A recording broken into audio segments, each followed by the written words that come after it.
Hi, my name is Rowena, and I used to think betrayal had a face, until I saw my sister smiling the moment my husband pushed me down the stairs. He said I was faking it, the pregnancy, the symptoms, the pain. He called it a test. But what if the worst part isn't the fall itself, but the silence that followed? The way everyone looked away. The way she laughed. What kind of family needs proof that you're telling the truth about your own body? And when they finally believe you, is it already too late? Let me tell you what happened next. I hadn't taken a pregnancy test in nearly a year. The last time, I'd cried for 3 hours in the upstairs bathroom, wrapped in a towel like it could protect me from the echo of that single pink line.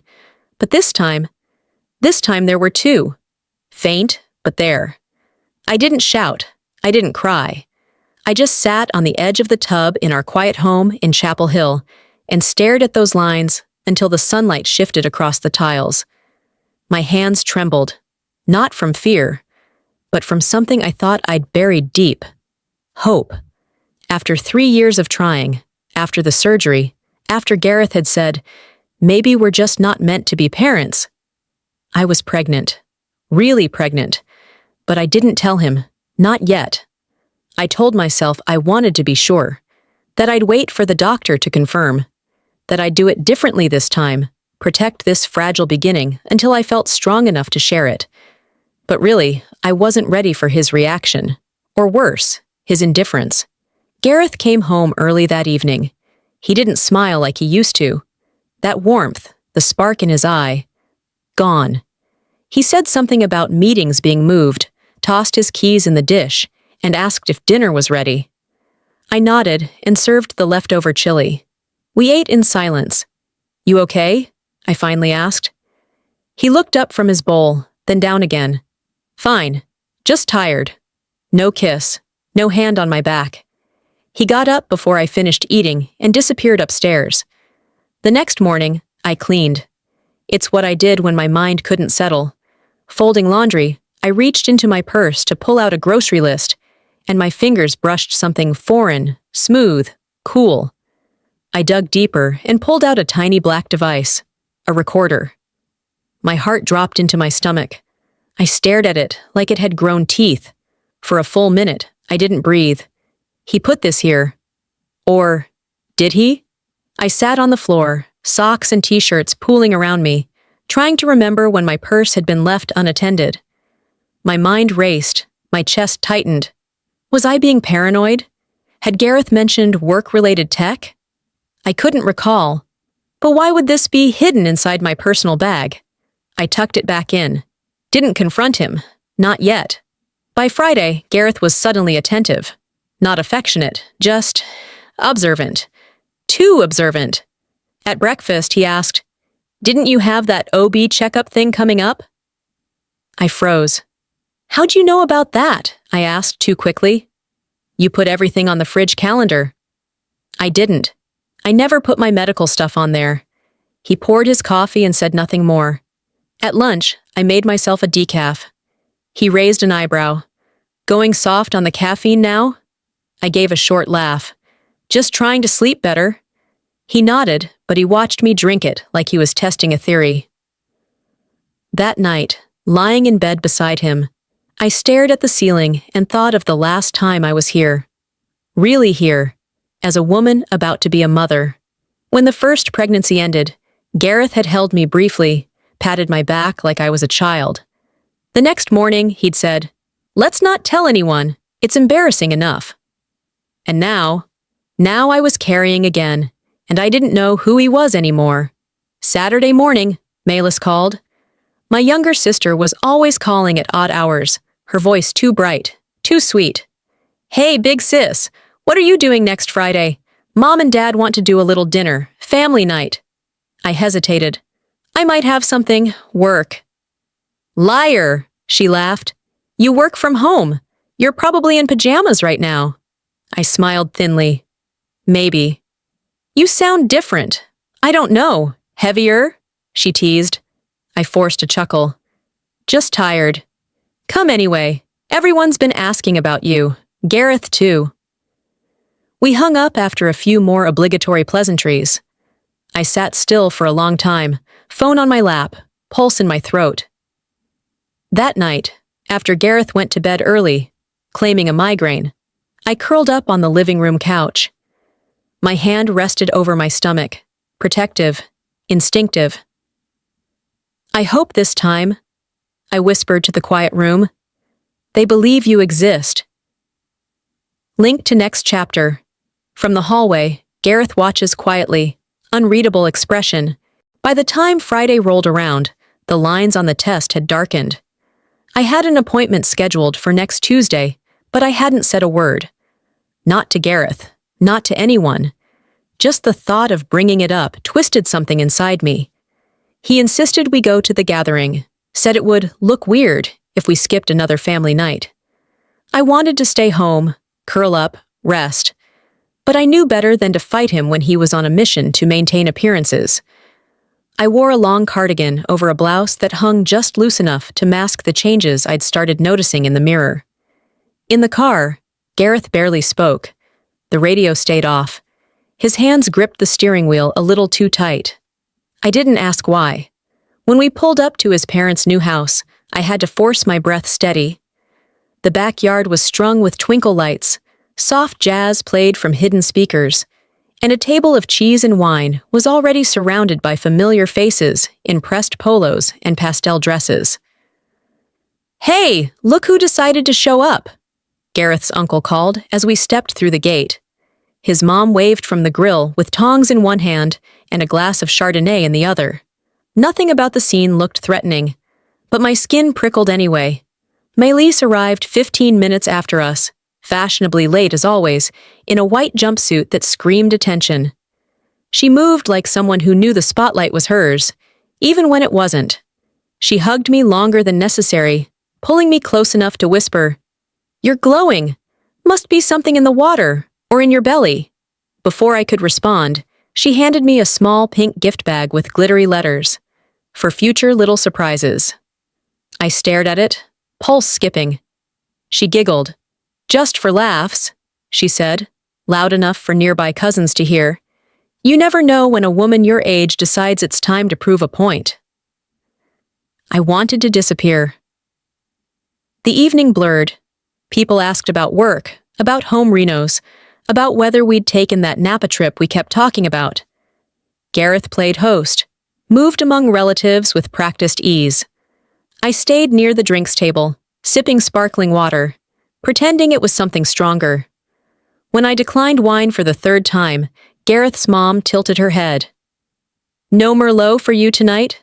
That's not like you." "She's been eating strange lately, too," Gareth chimed in, smiling just a bit too tightly. "Cravings or something. Probably nothing." His tone was light, but it carried a hook. I felt the eyes turn, the silent calculation beginning. I fumbled for my purse to grab my phone and realized it had already fallen to the deck. As I bent down, a gasp sliced through the air. My pregnancy test, the same one I'd used, kept tucked away in the zippered side pocket. It lay on the ground like a verdict. "Oh my God!" Milas said dramatically, pressing a hand to her chest. "Are you seriously carrying that thing around like a trophy?" Someone snorted. Another aunt whispered. Gareth picked it up, turned it in his hand, then looked right at me. "This isn't new," he said coldly. "She's been keeping it for weeks. Don't read too much into it." I don't remember how I got to the bathroom. I just remember the door shutting behind me and the silence inside. The lights were too bright. My face in the mirror looked drawn, unfamiliar. I leaned forward, bracing my palms on the sink, and tried to breathe through the rising burn in my throat. Just 2 days ago, I was holding on to something delicate and real. Now it felt like everyone had touched it with dirty hands. I hadn't told them because I wasn't ready to grieve in public again. Not like last time. I wanted this to be ours, mine, for a little longer. And now they had taken that too. My palm drifted to my stomach. A silent apology. A promise I couldn't speak aloud. When I opened the bathroom door, Maylise stood leaning against the hallway wall, arms crossed. Was that supposed to be your big reveal? She asked, eyes narrowed, lips curled in something that wasn't quite a smile. I didn't answer. I didn't flinch. But inside me, something shifted. Something cold and sharp began to form, quiet but steady. Link to next chapter. Rowena doesn't answer, but inside, something cold and sharp begins to form. I woke to sunlight pouring in through the blinds, a bright, almost offensive warmth brushing across my face. The other side of the bed was empty. Gareth had left early, or hadn't come back at all. I didn't know which, and I wasn't in the mood to ask. My body felt heavy, not just in the way I'd come to expect in the last few weeks, but in my chest, like I'd slept with bricks stacked on my ribs. The images from last night played behind my eyes like a cruel home movie.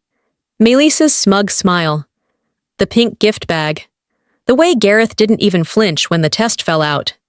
"She's been carrying it for weeks," he'd said, as if I were some delusional woman clinging to a fantasy. That coldness, that wasn't new, but seeing it so publicly made it feel sharper. I sat up slowly, nausea tugging at the edges of my stomach. Not from the pregnancy, but from the humiliation still clawing at me.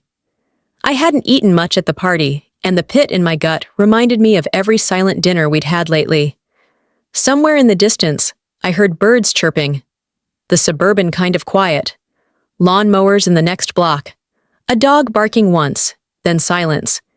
I made my way downstairs, set a slice of toast in the toaster, and stared at it until it popped up. I never spread anything on it, just stared at the dry bread and poured myself a half cup of decaf. My doctor's voice echoed faintly. "Just avoid full caffeine for now, but decaf is fine." Even that felt like a secret. I sat at the table with the news humming softly in the background. A headline about a recall on car seats. Something about a senator resigning. None of it stuck.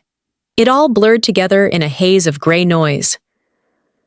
I found myself drifting to my office, the smallest room in the house. It had once been a nursery.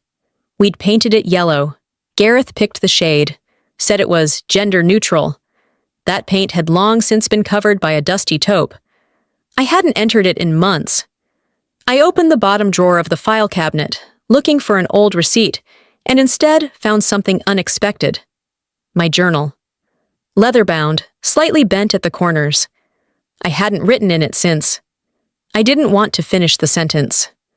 I opened it to a marked page, not by my hand. A pink ribbon I never remembered using sat between entries. I pulled it open.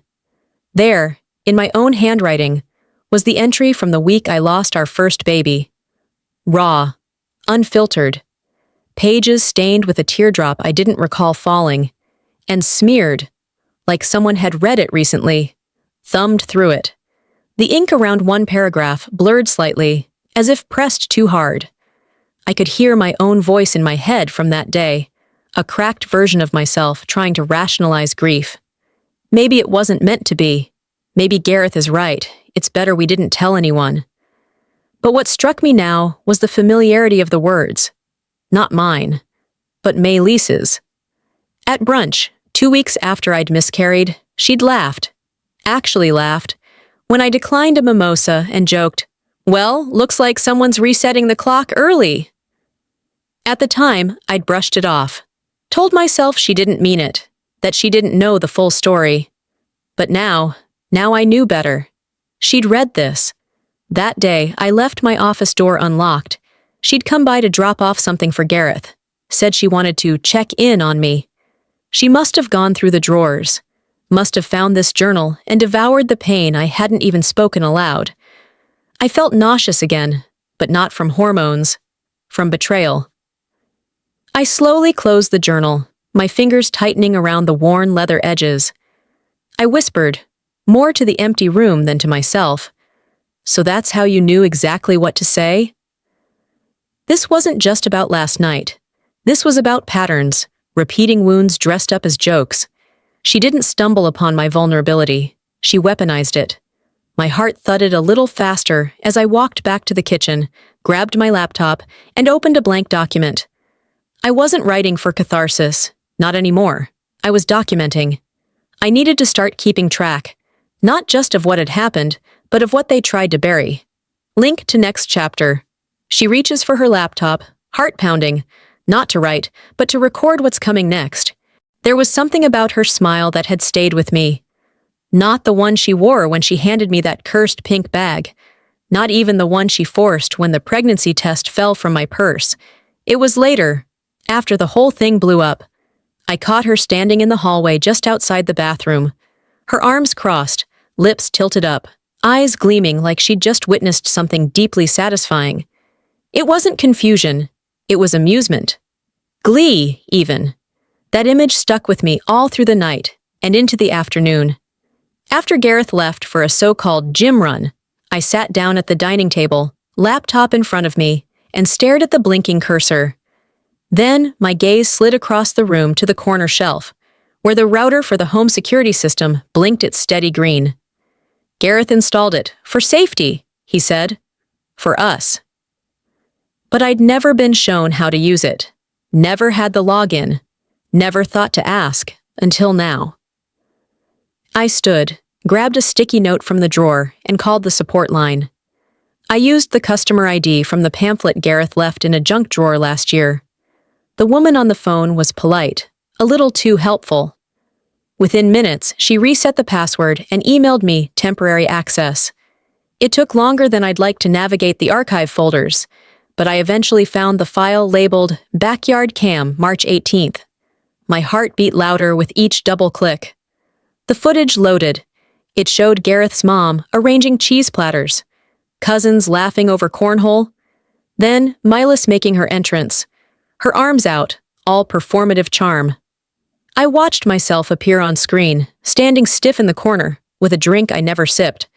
The timestamp said 6:42 p.m. I fast-forwarded. At 7:03, I watched my purse fall. I paused the video, then scrolled ahead. At 7:04:43, black screen. I blinked, leaned in, clicked around. The screen stayed blank for exactly 2 hours. Just static. No audio, no motion, no error message. When the video returned, it was 9:04 p.m., and Gareth's uncle was helping his wife pack up folding chairs. I sat back in the chair, stunned, my mouth dry. I didn't want to jump to conclusions, but the exact window when the chaos happened, the moment the test was discovered, when Milese made her little scene, gone? Coincidence? No. Not with Milas's smirk still etched into my mind. I went upstairs, hoping for quiet. But as I entered the hall, Gareth came out of his office, a towel slung over his shoulder, hair still damp from a shower. "Hey," he said casually. "Didn't expect you home." "I live here," I replied flatly. He gave a tight laugh, drying his hands on the towel. "Right. Just meant I figured you'd go out or something." I stepped past him into the office. He didn't follow. Yet. I opened my laptop again and brought up the footage. The gap. The blank screen. He appeared in the doorway after a beat. "What are you doing?" "Checking the cameras." There was a pause. Then, "Why?" I turned in my chair, looked him square in the face. "Why is there a 2-hour gap in the video from the party?" His smile faltered. "Probably a power glitch. The system's old." "There was no outage, Gareth. I checked Duke Energy's reports for that day. No storms, not even a flicker." He didn't respond. I could feel the temperature drop between us. A strange tightness entered the air. "You're digging a lot lately," he said after a moment. "That's not healthy." I didn't blink. Neither is hiding evidence. His nostrils flared, just barely, but he turned away. "I've got errands." He left without another word. When I was sure he was gone, I reopened the file manager. My fingers moved on autopilot. I exported the file, gap and all, and saved it to a flash drive I encrypted on the spot. Then I deleted the original from the local drive. I stared at the little USB stick in my palm for a moment, its sleek silver body cool to the touch. I whispered, "If they think I'm bluffing, they're going to regret it." The cap clicked into place, sharp and final. My eyes drifted to the front door. Link to next chapter. The flash drive clicks shut as her eyes settle on the front door. I didn't need more confirmation. The missing footage had said everything it needed to. The gap, the carefully timed blackout. It wasn't just a glitch, it was a choice. Like so many choices Gareth and Malis made when they thought I wasn't watching. He was waiting in the living room when I came downstairs, already dressed like we were going to Sunday brunch. Slacks, button-down, cologne, that always made me sneeze a little. He didn't look up from his phone when he said, "You ready to go?" I grabbed my keys, not answering him directly. Outside, the air was cool for a spring evening, the kind that made your bones ache even in warmth. We didn't talk during the short drive to his parents' house. His knuckles were white on the steering wheel. Mine were wrapped around the flash drive in my pocket. By the time we arrived, the backyard lights were already on. I could hear the clatter of silverware and murmurs of relatives settling into their routines. I didn't make it 10 feet into the house before Gareth pulled me aside. "We need to talk," he said, his voice low but sharp. "I don't think now is the time," I said, glancing toward the den where his mother was pouring wine. He gestured toward the staircase. "Just 2 minutes," I followed. We stopped at the midpoint landing where the walls curved slightly. Gareth turned to face me, hands in his pockets. "So," he began, "are we going to keep pretending?" I blinked. Pretending what? He leaned forward, the corner of his mouth twitching in what might have been a smile in another context. "That you're pregnant, that this isn't another one of your games." My blood chilled. "Excuse me? You've done it before, talked about symptoms, acted fragile, got everyone worried for nothing." His eyes didn't blink. "That's not what happened." He tilted his head, as if studying me like a stranger. "You need help, Rowena." And then, in one fluid motion, he placed his hand on my shoulder and pushed. It wasn't hard, it wasn't violent, it was deliberate. I stumbled down the 3 steps before my foot caught the carpet edge. My body twisted, the pain shooting up my spine as I landed awkwardly on my side. My elbow slammed the bottom step, then my hip.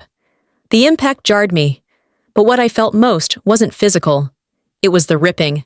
A scream caught in my throat, but didn't make it out. I lay still for a second, staring at the ceiling, chest heaving. From above, a laugh. Light. Almost musical. I turned my head slightly. Malis. She stood at the hallway balcony, her face calm, eyes fixed on me like she was watching a play unfold. She didn't move, didn't ask if I was okay. No one did. After what felt like an hour, but couldn't have been more than 30 seconds, Gareth descended the stairs slowly. "You tripped," he said, kneeling beside me. His tone had changed, suddenly concerned, like a mask sliding back into place. I didn't answer. I couldn't. He drove me to the emergency room in silence, both hands on the wheel, white again. No music, no questions. Just the steady sound of his breathing, too measured to be natural. At the hospital, fluorescent lights flickered above me as nurses moved with gentle urgency. Blood work, ultrasound, quiet whispers I couldn't interpret. Gareth sat in the corner, flipping through a magazine like we were waiting for a haircut. Eventually, a young doctor stepped in. "You were pregnant," she said softly. "But I'm afraid the pregnancy didn't survive the fall." The world didn't spin. It just stopped. No tears, no screams. Just that same stillness from a year ago, echoing louder this time. Later, alone in the recovery room, I laid there staring at the ceiling tiles. The pain medication dulled everything but the ache behind my ribs. A nurse came in to check my vitals. She was older, kind eyes. As she adjusted my IV, she hesitated. "Can I ask something?" I turned my head. She lowered her voice. "You didn't just fall, did you?" I stared at her. My mouth opened, then closed. She nodded as if I'd answered. I couldn't say the words, not yet. Back in the silence, I placed a hand over my stomach. The goodbye wasn't new, but the cause was? This time, it wasn't my body that failed. It wasn't chance. It wasn't bad luck. This time, it was him. And her. I stared at the wall clock for a while before turning to my phone. A new message lit up the screen. From Maylise. Just a single emoji. A smiling face. Link to next chapter. Her phone buzzes on the side table. It's Maylise, texting a smiley face. Morning came slow and silent, like the hospital didn't know what had happened. I woke with a dull ache in my hips and an IV drip ticking beside me. My body felt hollow, but not numb. I didn't cry. Not anymore. I'd shed enough tears for people who only saw my grief as a nuisance. Gareth sat in the corner, scrolling through his phone like he had somewhere better to be. He hadn't said much since the night before. No apologies, no questions. Just the occasional sigh, as if I was the one who'd burdened him. A nurse came in with my discharge paperwork. Her smile was soft, but her eyes scanned my face too closely. She placed my personal items beside the bed, a clear bag with my wallet, keys, and phone. As I reached for it, I noticed a small red dot blinking faintly on the screen. I'd forgotten about the voice memo app. My heart kicked once, then steadied. I tapped the file. It wasn't long, just over 2 minutes. The timestamp showed it was recorded last month, during a visit to the OB/GYN. Gareth had insisted on coming along that day, said he wanted to support me, but the recording told a different story. I just want to understand, his voice said, calm and collected. How can one really verify if a pregnancy is real? Some women exaggerate. You know, for attention, for leverage. The doctor's response was professional, distant. But Gareth's tone, that calculated detachment, it was unmistakable. He'd been preparing for this, planning it. I replayed the audio 3 times, each time letting the chill settle deeper into my chest. I slid my phone into my bag, thanked the nurse, and walked out before Gareth could offer his fake smile. He jumped up, reaching for the keys. I'll drive? No, I said, stepping back. I've called a car. He raised an eyebrow. You're serious? I didn't answer. The rideshare pulled up and I got in, never looking back. The ride home was quiet. I asked the driver to take the long route, giving me time to think. The trees blurred past the window, and my fingers curled around the phone in my lap like it was the only anchor I had. Once inside the house, I went straight to my office. The light through the blinds fell across the floor in pale stripes. I crouched beside the locked cabinet, turned the key, and pulled out an old shoebox filled with receipts, files, and notes I hadn't looked at in months. It didn't take long to find it. A small slip of paper, yellowing at the edges. Gareth's purchase from a medical novelty site. He told me once it was for a Halloween party prank. I hadn't thought twice, but now I ran the item code through the site's archive. Fake ultrasound kits. Identical to the one he joked about once, months ago, when he saw me reorganizing old scan photos. He planted the idea early, then waited for a moment to make it matter. I laid the receipt next to my phone and pulled out a legal pad. I began writing dates, when Gareth started asking pointed questions, when Maylise made innocent jokes about me being dramatic, when I noticed the shift in how the family treated me. A pattern emerged. Not a sudden betrayal, a slow burn, coordinated. They wanted me to look unstable, to paint my pain as fiction. But what they hadn't counted on was what I'd kept. I took pictures of the receipt, the audio file timestamp, and a screenshot of the website showing the matching item code. I opened my cloud folder, one Gareth didn't know existed, and created a new subfolder. I titled it, In Case They Come For Me Again. Then I stared at the screen. There was a name I hadn't spoken to in over a year. Someone who once said, "If you ever need help, real help, not just a vent, call me." I typed a message, fingers trembling, but steady enough to finish. I'm ready if you are. Link to next chapter. Then begins typing a new message to an unknown recipient. I'm ready if you are. I stirred honey into my tea with slow, steady circles. The sound of the spoon against porcelain was the only thing I heard. No music, no TV. Just that soft clinking and the faint hum of spring wind against the windows. My laptop sat open in front of me, the cloud folder still safe, the evidence intact. Screenshots, voice memos, receipt scans. They were all there, untouched. My hands didn't shake. Not this time. My phone buzzed across the table. "Have you seen Milas's blog post?" the text read. I clicked the link, and my stomach turned before the site even loaded. The title alone made me exhale through my nose. When Family Turns Fiction, a sister's perspective on manipulation. Milas's signature style was all over it. Light, witty, filled with self-deprecating charm, masking cold cruelty. She called me emotionally fragile, said I had a history of exaggerating for sympathy, that my recent meltdown was part of a pattern. She didn't use my name, but the hints were blatant. "She's brilliant at performance," Milas wrote. "Always has been. But I just want peace. And sometimes peace means letting go of toxic people, even when they share your blood." The comments section exploded. "You're so brave. Toxic siblings are the worst. Sending love, Milas." Someone even wrote, "Sounds like your sister needs help." I stared at the screen, letting the heat crawl up my chest slowly, purposefully. I didn't cry. I didn't pace. I didn't scream. I just closed the tab. Then I made a call. "Dr. Rourke?" I said when he picked up. "It's Rowena." A pause. "Rowena, yes. I saw the news.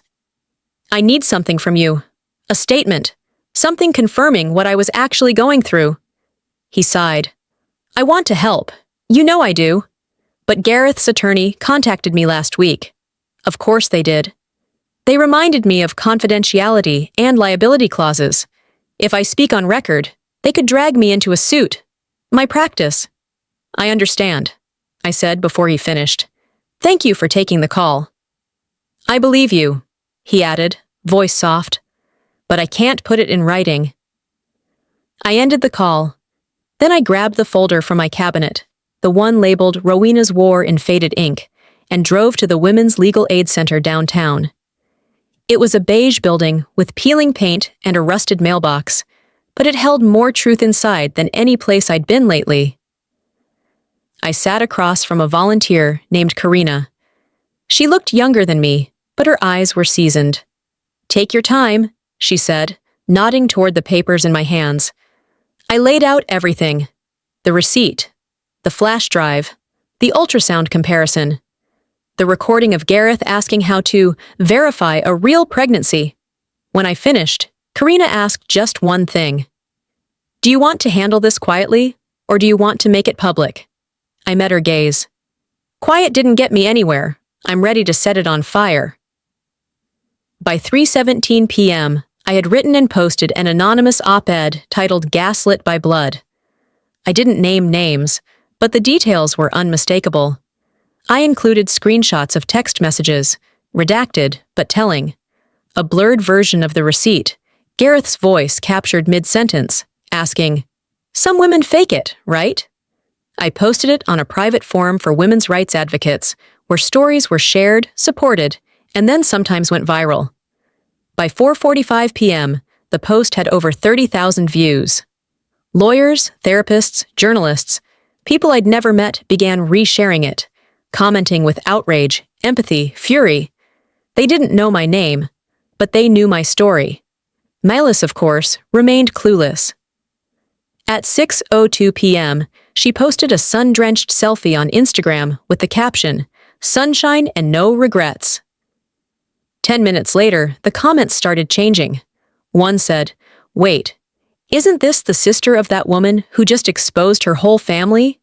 Then another, "Milas, care to comment on Gaslit by Blood?" A third, "You looked a lot more confident before receipts dropped." I watched it unfold with a stillness I didn't know I was capable of. I sipped my tea. My heart didn't race. This wasn't revenge. This was the beginning of reclamation. Linked to next chapter. One says, "Wait, isn't this the sister of that woman who just exposed her whole family?" When Gareth's mother texted inviting me to a calm discussion dinner, I didn't respond right away. I just stared at the message, then reread it twice, as if the phrasing might soften with repetition. But no, it stayed the same, soft words hiding sharp edges. I knew what they were planning: a family image rescue, a room full of carefully worded excuses, probably staged on fine china. I could have ignored it, but I didn't. Instead, I took the time to charge my phone, format a spare flash drive, and slide a recorder into the inner lining of my purse. No one there would speak the truth willingly, but I was done waiting for permission to protect myself. Tuesday evening arrived with forced smiles and the faint scent of garlic butter from Gareth's mother's kitchen. The table was set for 10, but only 8 seats were filled. No surprise. Melis liked to make her entrances loud and late. Gareth greeted me at the door like we were still married, like he hadn't thrown my reality down a staircase and watched it shatter. He touched my back. I didn't flinch, but I didn't respond either. We sat. Dinner began with pleasantries. His father asked about my work, something he hadn't acknowledged in years. His mother passed the bread with a well-practiced smile, asking if I'd thought about therapy. Sometimes trauma makes us misinterpret things, she said. Milas arrived 15 minutes in, all silk and smugness, and took her seat across from me. She didn't speak, just raised her glass, as if I were the guest of honor at a roast. Then Gareth's father cleared his throat. "Rowena, we'd like to move past all this, for everyone's sake." That's when I reached into my bag and pulled out the flash drive. I didn't say a word. I just placed it on the table. "What's that?" Gareth asked, his smile brittle. I looked at him. "Proof," he blinked. "Proof of what, exactly?" I turned to his father first. An email Gareth sent his lawyer, 2 weeks before I told anyone I was pregnant, asking how to handle a divorce in the event of a faked pregnancy claim. Gareth leaned forward, voice rising. "You have no right." And attached to that email, I continued, unshaken, was an estate planning document. Line item 26 states, quote, "Should pregnancy be disproven or deemed illegitimate, financial obligation reduced to 0. The room went still.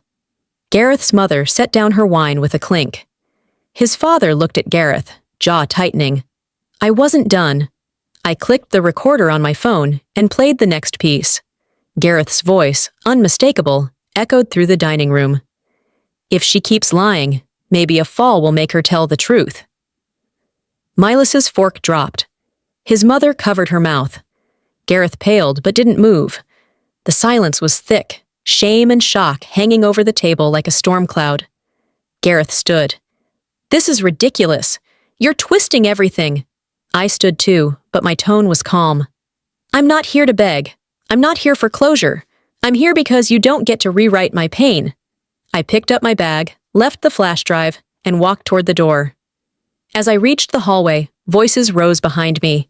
Gareth's father yelling, Melis shouting over him, "I told you not to leave proof." That was the last thing I heard before the front door shut behind me. Outside, the night was warm. I slid into my car, sat for a moment in silence, and checked my phone. A new notification. My op-ed, Gaslit by Blood, had been picked up by a national women's justice platform. The top comment read, "She didn't just survive, she fought like hell." Link to next chapter. The top comment reads, "She didn't just survive, she fought like hell." The sound that woke me wasn't my alarm. It was my phone, buzzing endlessly against the nightstand. When I finally picked it up, the screen was filled with notifications, mentions, messages. A dozen group chats lit up with unread messages. I hadn't even opened my eyes fully before I knew what happened. I sat at the kitchen table in my robe, holding a mug I'd forgotten to fill, scrolling through the aftermath. My post, the anonymous exposé, had been picked up by a national women's justice forum. The headline beneath the reshared story read, "She didn't just survive, she fought like hell." Every comment was electric. "She's braver than I could ever be." "I see my sister's story in this." Finally, someone said it. And then there were the sleuths. They had started connecting dots I hadn't even considered. People digging through public records, matching statements. A few even DM'd me with screenshots of Gareth's financial disputes and complaints from former clients. I wasn't the first woman he'd tried to discredit, just the one who didn't stay quiet. Then came Melis's rebuttal, a shaky, overly lit video she posted to her social media with tear-streaked cheeks and a gentle violin track in the background. She talked about family being messy, about forgiving those who twist pain into performance. It backfired instantly. Comments poured in, calling out the performance, questioning the timing, tearing apart her tone. One person wrote, "If this is acting, she deserves an award for worst supporting sister." Another said, "Girl, we watched you drop the knife and try to pick up a mirror." I closed the app. That was enough internet for now. Later that morning, I received an anonymous email. No subject. The sender used a name I hadn't seen in years. Jasper. Jasper had been Melis's boyfriend for nearly 2 years. Back when I thought she might actually settle into something real. He disappeared after a nasty breakup we were never told much about. His message was short. Rowena. I know what happened that night. I know why she laughed. It's time someone told you what they tried to erase. If you're ready, I'll talk. I stared at the screen. Before I could reply, the doorbell rang.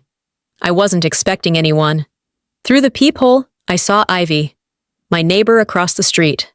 Always polite, always quiet. I opened the door slowly. She stood there gripping her purse like it was armor. "Hi," she said, voice small. "Can I talk to you for a second?" I nodded and stepped aside. She didn't sit. She just stood in the middle of my living room like she'd landed on the wrong planet. I was at the party," she began. "You probably didn't notice. I left early, but I saw." "Saw what?" She swallowed. "I saw Gareth push you, at the top of the stairs. He waited for you to turn your back, and he didn't slip. He meant to do it." The words didn't hit all at once. They rolled through me slowly, thick as syrup. She kept going. "I didn't come forward because, well, everyone in this town knows his family. And your sister, she's very convincing." Ivy looked down. "But I've been seeing what you posted. I saw the news. I couldn't sleep last night." I reached out and touched her arm. "Thank you for telling me." She left quickly, clearly shaken. But that was all I needed. By noon, I was back in my office with my lawyer on speakerphone, spreading out documents and scribbling a timeline on my whiteboard. "Now we have motive," I said. "We have a witness. And I have the receipts. Literally." He paused. "You want to formalize this?" "Yes. This isn't just about Gareth anymore. It's your sister, too." I stopped writing. "He didn't just hurt me. They planned it together." I hadn't said it out loud before, but now that I had, it settled over the room like truth always does. Quiet, undeniable, final. At the courthouse filing office, I slid the folder across the desk with every document they'd tried to bury. The emails, the recordings, Ivy's signed statement, the copy of the receipt. My lawyer scanned the paperwork one last time. "You're sure?" he asked. "Once we file this, it'll be public record. Gareth's reputation, Melis's career, it'll all come crashing down." I looked him in the eye without hesitation. "They didn't think twice about mine." Linked to next chapter, Rowena looks him dead in the eye. "They didn't think twice about mine." By Thursday morning, the noise outside was deafening. And yet, both Gareth and Melis had gone silent. Their social media pages, once filled with perfectly filtered smiles and curated quotes about family and forgiveness, were suddenly empty. No posts, no comments, just digital dust where their voices had once echoed daily. But mine? Mine was being echoed everywhere. Media outlets were now spinning the story in every direction. Local woman challenges, domestic gaslighting, and wins the internet. Family trauma goes viral. What happens when the victim keeps receipts? I sat at my dining table again, same place I had read Melis's smug post days earlier. My inbox flooded with messages, some from reporters, others from women I'd never met. Some wrote in pain, some in fury, all of them with versions of the same story. Thank you for speaking when I couldn't. It was heavier than I expected. Later that day, I walked into my attorney's office with a folder of documents and one very specific file. An audio recording from a marriage counseling session Gareth and I had attended 6 months ago. Back then, I'd turned on the recorder because I didn't trust myself to remember how things had really unfolded. Today, I turned it over because the world needed to hear the truth. We sat in his office, papers spread between us. I hit play. On the recording, Gareth's voice was smooth, measured, familiar in all the worst ways. I just think Rowena sometimes embellishes. It's not malicious, but she tends to make things bigger than they are. The counselor's voice was polite, mine, barely audible. I had defended myself quietly, nervously. Back then, I still wanted him to like me. Still believed he might change. My lawyer paused the file. "This audio changes everything," he said, tapping a finger on the table. "This shows pattern, intent." He wasn't confused. He was crafting a narrative. I nodded, not out of pride, but clarity. That night, long after the emails stopped and the house had gone still, my phone buzzed again. Unknown number. A single emoji popped onto my screen. A laughing face, followed by one line. "You really think they'll believe you now?" I stared at it for a second before taking a screenshot. Then I forwarded it directly to my lawyer. Miles was still playing the game, but I had rewritten the rules. The next morning, we sat in a quiet conference room at the hospital. Legal counsel, risk management, compliance officers. My attorney and I handed over the folder with everything. Timestamps, the doctor's visit audio, the anonymous screenshot, and Gareth's written statement to hospital administration claiming I had overreacted after stumbling on the stairs. The head of compliance looked at me over her glasses. "You understand, if we move forward with this, we're obligated to investigate every party involved." "I understand," I said. "And you should." Later that day, as I walked back into my home, I felt something shift. Not peace, but power. It wasn't loud, it wasn't dramatic, but it was real. Back at my desk, I opened a blank document. The header was already typed. Statement for press distribution. I didn't need it to go viral, I just needed it to be true. I wrote until the sun dipped behind the trees outside. Every word deliberate, every sentence a thread pulled tight. I ended with, "Silence doesn't mean surrender, it means I was listening, while they buried themselves." I hovered over the publish button. My finger rested there for a full minute. Then I clicked save. Not yet. Link to next chapter.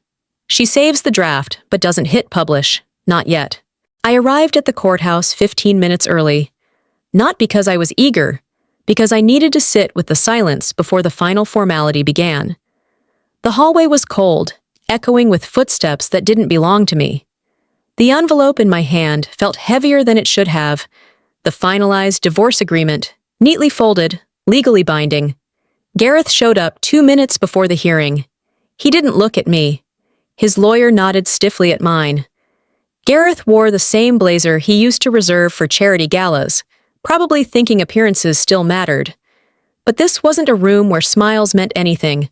We were called in. I took the pen from the clerk before she finished her sentence and signed where I needed to. My name, followed by a period. Not a flourish. Not a hesitation. Just final. The judge asked if we'd like to make statements. I shook my head. Gareth mumbled, "No, Your Honor." Miles didn't show. Not that I expected her to. The only time she appeared lately was when it served her narrative. Outside the courtroom, my lawyer placed a hand lightly on my shoulder. "You should know, this was rare. The court didn't hesitate. They believed everything you brought in." I gave him a small nod. Because I wasn't bluffing. I didn't feel triumphant. I didn't feel anything yet. Just an unfamiliar lightness in my chest, like breathing through a cracked window after years of stale air. That night, back home, I found myself scrolling through an old folder on my laptop, one labeled Letters Never Sent. There it was, sitting untouched since last fall. To mailus.das. I clicked it open. It was long, too long. Paragraphs detailing how much I missed her, how confused I felt, how I wanted to understand what had changed between us. I had poured words into it when I still believed she was capable of remorse, when I thought there was still a version of her that missed me too. I read every line quietly. No tears, no pity. Just the strange detachment that comes when you read a story you once starred in, but now no longer recognize. I hovered over the file for a moment, then deleted it. No hesitation. Next, I opened my photos. Scrolled until I found the last picture of Gareth and me, taken 2 weeks before everything began to fall apart. We were at a fundraiser. I had my hand on his chest, and he was smiling. So was I. But I remembered that night. I remembered the way he hissed at me in the car because I forgot to thank a donor. I remembered how I cried in the bathroom and reapplied mascara before the auction. I deleted that picture too, and I kept going. Image after image, memory after memory, wiped clean. Not because I wanted to forget, but because I was done honoring the parts of my life they never earned. By the time I finished, my phone was down to 8% battery, and the room was dark around me. I lay on the couch, a blanket over my legs, the windows open just enough to let in the night air. I didn't need justice to feel free, I whispered into the quiet. I just needed it to close the door. Then, as if summoned by the words, the doorbell rang. I sat up slowly, heart steady, not startled, just alert. At the door, no one stood waiting, but on the mat, a single envelope.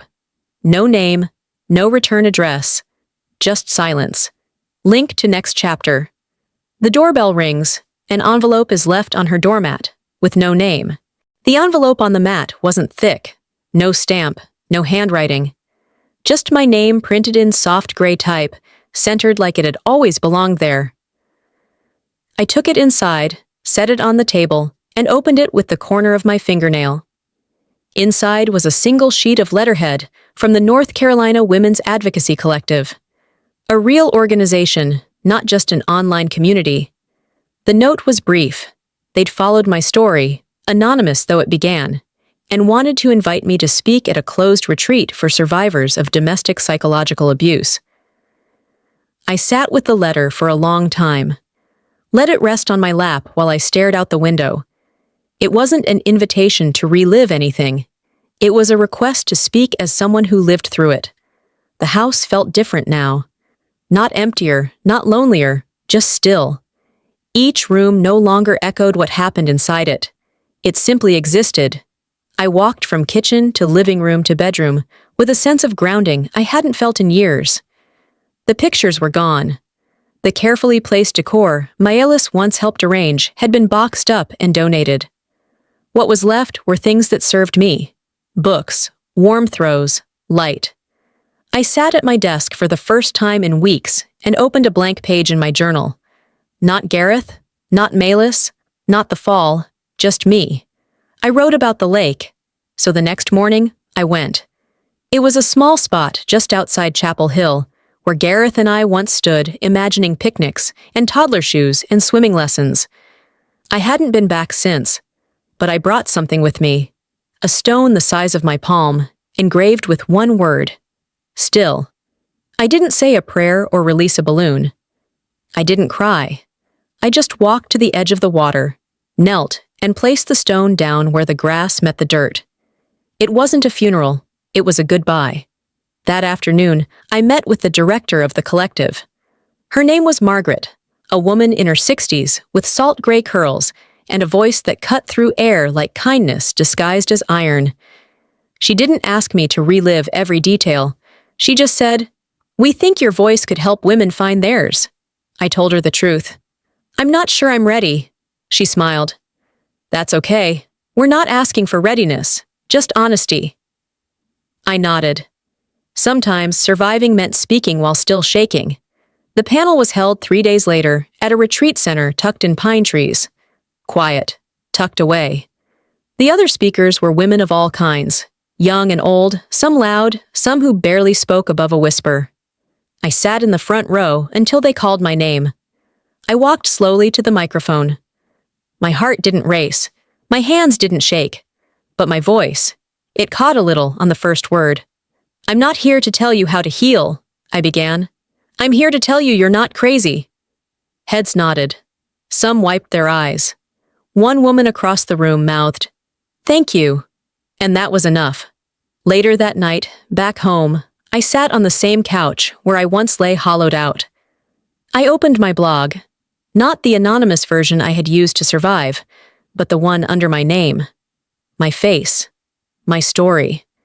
I wrote the truth with full breath and no trembling. They called it a fall. I called it a beginning. And then I hit publish. If there's one thing I've learned through all of this, it's that silence is not the absence of truth. Sometimes it's the space where truth gathers strength. To anyone watching who has ever been made to doubt their reality, to second-guess their own pain, you are not alone. What they call dramatic, you know as survival. What they dismiss as overreaction, you feel deep in your bones as a warning. Trust that. I didn't share my story for revenge. I shared it because healing doesn't happen in hiding. It happens when one voice says, "Me too," and another replies, "I believe you." I used to think strength meant staying quiet. Now I know. It means knowing when to speak. What would you have done in my shoes? Have you ever stayed silent just to keep the peace, only to lose yourself in the process? I want to hear from you.